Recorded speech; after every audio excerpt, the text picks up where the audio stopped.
Hello दोस्तों, आप सबका डेफिनेटली पॉजिटिव के यूट्यूब चैनल पे स्वागत है। जैसा कि आपने टाइटल से देख लिया होगा कि आज का हमारा टॉपिक है कि जो रिजर्वेशन है वो 50% से ज्यादा होना चाहिए या नहीं होना चाहिए। अब नॉर्मली क्या होता है कि जब भी रिजर्वेशन की बात आती है तब हम थोड़ा इमोशनल होके और फिर जस्टिफाई करते हैं सिचुएशंस को कि नहीं, अगर कोई रिजर्व कैटेगरी में है तो वो हमेशा जस्टिफाई करेंगे कि यस, रिजर्वेशन लाइफ लॉन्ग रहना चाहिए, हमेशा रहना ही चाहिए, विच इज ट्रू। उनके साथ में काफी इनजस्टिस हुआ था तो रिजर्वेशन का होना बहुत इंपॉर्टेंट है। और यदि कोई रिजर्व कैटेगरी में नहीं है तो वो ये चाहते हैं कि रिजर्वेशन जड़ से खत्म हो जाना चाहिए और 50% जो है वो लिमिट रहनी चाहिए। तो आज का जो हमारा आर्टिकल है वो इसी के अराउंड है। और इसमें हम जो वे फॉरवर्ड है उसमें हम देखेंगे कि कैसे हम एक हम कह सकते हैं कि कैसे हम अच्छा एक आंसर लिख सकते हैं, कैसे हम वे फॉरवर्ड में लिख सकते हैं जिसमें आप बिल्कुल भी बायस शो नहीं होंगे अपने आंसर में भी। और यदि आपका इंटरव्यू है उसमें भी अगर आप आंसर देते हैं तो वो भी काफी बैलेंस लगेगा। तो चलिए हम शुरू करते हैं without any grudges, without any मतलब जो आप अगर रिजर्व कैटेगरीज या रिजर्वेशन के खिलाफ आपके मन में जो भी पहले से इमोशंस हो उनको आप साइडलाइन करके फिर इस आर्टिकल को देखिएगा और इस लेक्चर को समझने की कोशिश कीजिएगा। Let's get started. तो सबसे पहले जो हमारा है, शुड रिजर्वेशन एक्सीड 50% कैप। तो इसमें हम सबसे पहले कॉन्स्टिट्यूशनल प्रोविजंस को देखेंगे कि कॉन्स्टिट्यूशनल प्रोविजंस क्या है। तो सबसे इसमें जो आर्टिकल है वो आता है हमारा आर्टिकल 15 और आर्टिकल 16। ठीक है, आर्टिकल 15 क्या रहता है? आर्टिकल 15 बेसिकली रहता है इट प्रोहिबिट्स डिस्क्रिमिनेशन। डिस्क्रिमिनेशन यानी ये दोनों जो आर्टिकल है राइट टू इक्वालिटी में आते हैं। और जो एजुकेशनल इंस्टीट्यूशंस है उसमें जो एडमिशन दिया जाता है उसी से रिलेटेड है ये। तो it provide special provision for social and economically backward classes, एससीज, एसटीज, विमेन एंड चिल्ड्रन। इनके लिए स्पेशल प्रोविजन रहता है आर्टिकल 15 में। फिर आर्टिकल 16 क्या है? Equality of opportunity in public employment. ठीक है, allows reservation for backward classes inadequately represented in state services. तो ये दोनों जो आर्टिकल्स हैं ये जो इंडियन नेशनल्स जो रहते हैं, जो इंडिया के सिटीजन्स रहते हैं बेसिकली, उनको प्रोवाइडेड होता है आर्टिकल 15 और 16। अब 15(4)(5), 16(4), 16(4)(a) ये बेसिकली इनेबलिंग फ्रेमवर्क होते हैं फॉर एफर्मेटिव एक्शंस। मतलब जो जो भी कम्युनिटीज है जो एडिक्वेटली रिप्रेजेंटेड नहीं है तो उनको उनके लिए स्टेट जो है वो एफर्मेटिव एक्शन ले सकता है थ्रू रिजर्वेशन, जिससे कि उनका रिप्रेजेंटेशन भी जो हमारा स्टेट है उसमें इंक्रीज हो। ठीक है, गवर्नमेंट ऑर्गेनाइजेशंस में इंक्रीज हो, उनका जो रिप्रेजेंटेशन है एम्प्लॉयमेंट में भी बढ़े और एजुकेशनल इंस्टीट्यूशंस में भी इंक्रीज हो। ओके, अब 103rd अमेंडमेंट है 2019 में जो था, इंट्रोड्यूस्ड आर्टिकल 15(6) और 16(6). ये बेसिकली 10% कोटा देता है for economically weaker sections. Economically weaker section जो इसमें शामिल होता है वो बेसिकली जनरल कैटेगरीज से जो रहते हैं उन्हीं उन्हीं के एक क्या होता है, अनरिजर्व कैटेगरी। तो जो अनरिजर्व कैटेगरी होता है उसी में से ही जो इकोनॉमिकली वीकर सेक्शन होता है उनको 10% कोटा दिया जाता है। ओके, अब इक्वालिटी क्या होती है? Formal versus substantive. Formal equality होती है equal treatment for all regardless of social background. Reservations equal to exception to equality. अब नॉर्मली हम क्या सोचते हैं कि आर्टिकल 14 जो है, या हमारा हम बात करें जो राइट टू इक्वालिटी वाला आर्टिकल है 14 to 18, उसमें क्या रहता है कि ये प्रोविजन होता है कि मतलब ये राइट टू इक्वालिटी, तो हम ऐसा अज्यूम करते हैं कि सबको इक्वल ट्रीट करना चाहिए। तो हमारे कॉन्स्टिट्यूशन में भी यही है, equal should be treated equally. ठीक है, अब जो जिनको जो मतलब हम कह सकते हैं हिस्टोरिकली जिनके साथ में इनजस्टिस हुआ था, जिन कम्युनिटीज के साथ में, उनको उनके रिप्रेजेंटेशन को बढ़ाने के लिए रिजर्वेशन का प्रोविजन है जो कि एक्सेप्शनल प्रोविजन है, जिससे कि उनकी जो इक्वालिटी है वो भी दूसरे सेक्शंस की तरह इम्प्रूव हो। ओके, अब सब्सटेंटिव इक्वालिटी क्या होता है? रिकॉग्नाइज हिस्टोरिकल डिसएडवांटेजेस, जिसकी मैंने बात की अभी। Reservation equal to continuation of equality of opportunity by levelling the field. मतलब उनको भी उनके लिए लेवल जो फील्ड जो है उसको इम्प्रूव करना। जैसे कि अगर मैं आपको बात करूं, जैसे ये एक हमारा हम कह दें एक नॉर्मल लेवल है ना। अब जो जिनके साथ में हिस्टोरिकल इनजस्टिस हुआ है वो यहाँ पे खड़े हैं इस वाले प्लेटफॉर्म पे, और जिनके साथ में जस्टिस नहीं हुआ हिस्टोरिकली, जिनके साथ में कोई डिसएडवांटेज जिन्होंने फील नहीं किया, जिन कम्युनिटीज का अनरिजर्व कैटेगरी की बेसिकली बात करें, तो वो अभी सोशल एक्लन की बात कर रही हूँ मैं, उसमें उनकी पोजीशन यहाँ पे है। ओके, जिनके साथ में हिस्टोरिकली इनजस्टिस हुआ है उनकी पोजीशन यहाँ पे है, तो उनको एक लेवल प्लेइंग फील्ड में लाने के लिए इस प्लेटफॉर्म को बढ़ाने की जरूरत है, और वो प्लेटफॉर्म बढ़ाया जाता है थ्रू रिजर्वेशन, जिससे कि एक लेवल प्लेइंग फील्ड क्रिएट हो। ओके, एक सेकेंड।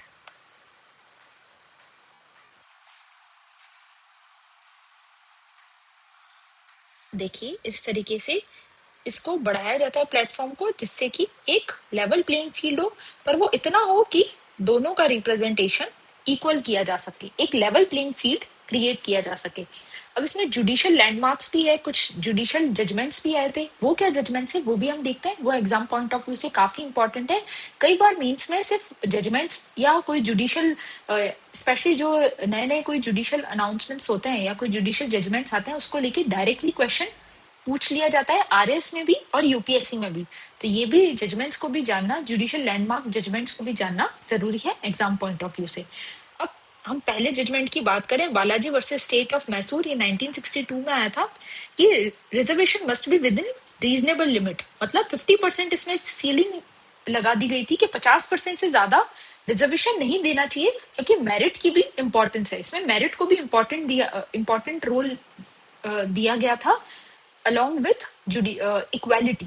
ठीक है, मतलब लेवल प्लेइंग फील्ड तो आपको क्रिएट करना है, पर आप मेरिट के साथ भी कॉम्प्रोमाइज नहीं कर सकते, इसीलिए 50% सीलिंग की लिमिट इसमें लगाई गई थी। ओके, फिर state of Kerala versus N M Thomas जो केस था 1975, उसमें ये कहा था कि उसमें मतलब जो 50% कैप है उसको लेके ये कहा था कि it is not a ruling, मतलब 50% कैप कंपलसरी नहीं है ना, it is not an exception but a fact of equality itself.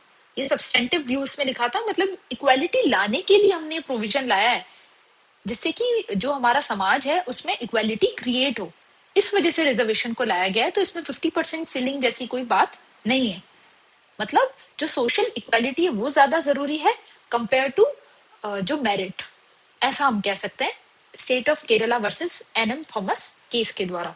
फिर इंदिरा साहनी केस काफी इंपॉर्टेंट माना जाता है, वो 1992 में आया था, 9 जज बेंच थी ये। इसमें 27% ओबीसी कोटा को अपहेल्ड किया था, क्योंकि ओबीसी कोटा उसी टाइम के अराउंड लागू किया गया था। फिर caste equal to determinant of backwardness, reaffirmed 50% ceiling except in extraordinary situation, यदि कोई एक्स्ट्रा ऑर्डिनरी सिचुएशन ना हो तो 50% सीलिंग ही रहनी चाहिए, और यदि कोई एक्स्ट्रा ऑर्डिनरी सिचुएशन होती है, स्पेशली जैसे बैकलॉग को फिल करना हो या कुछ एक्स्ट्रा ऑर्डिनरी सिचुएशन क्रिएट हो जाती है, तो उस टाइम पे 50% सीलिंग को क्रॉस किया जा सकता है। Okay, introduced creamy layer exclusion for OBCs.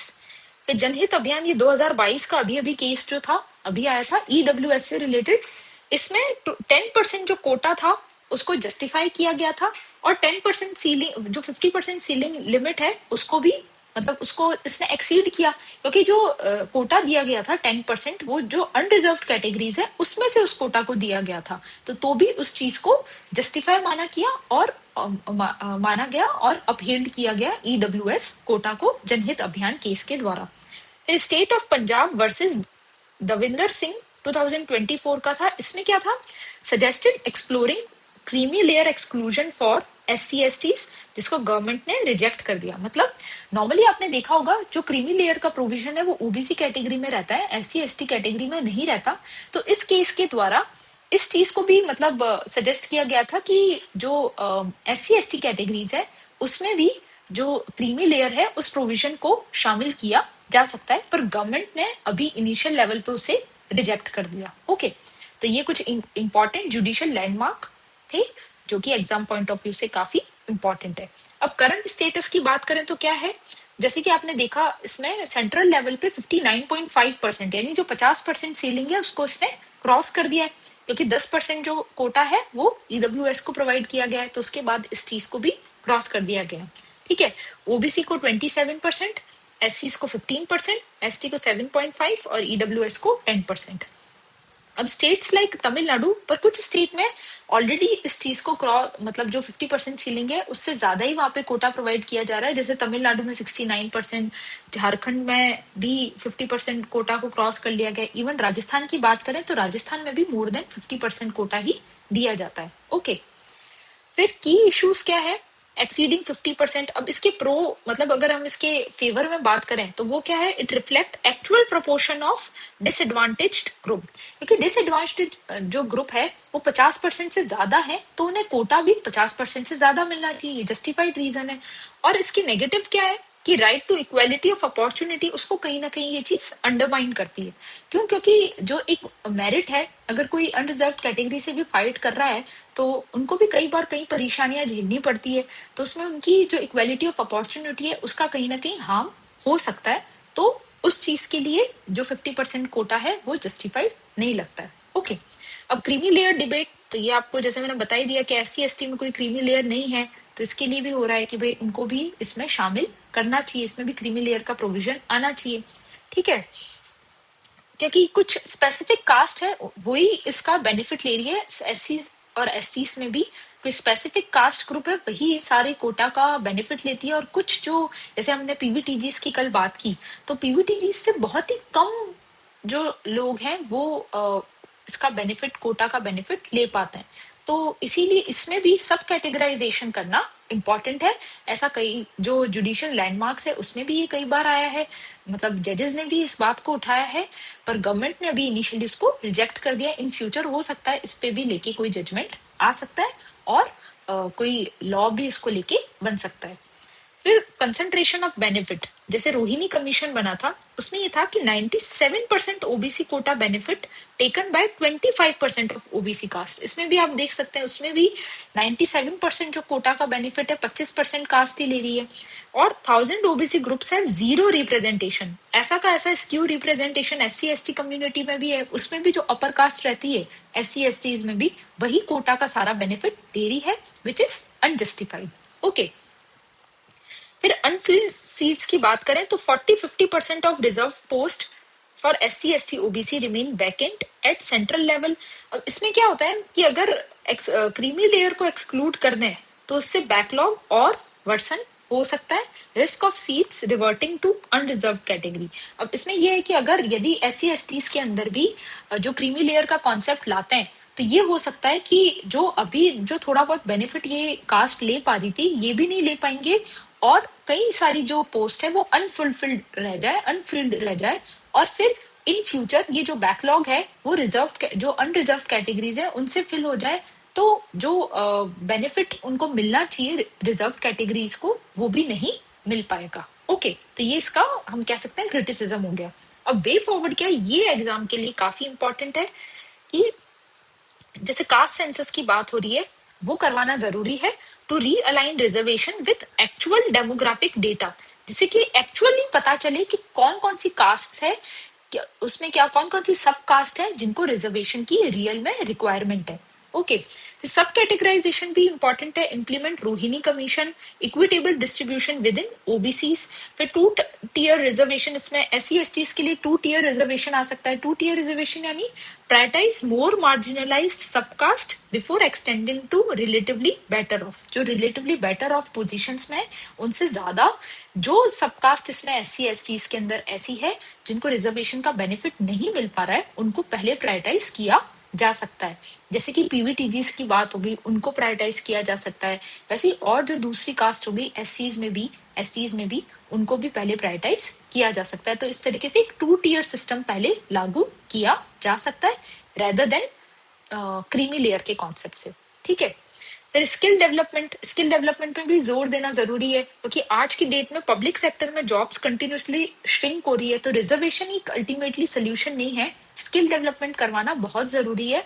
Specially AI और डिजिटल फील्ड की अगर हम बात करें तो जो जॉब लॉसेज है वो भी फ्यूचर में बढ़ सकती है। ठीक है, तो reservation alone can not meet aspirations, we need parallel investment in employability.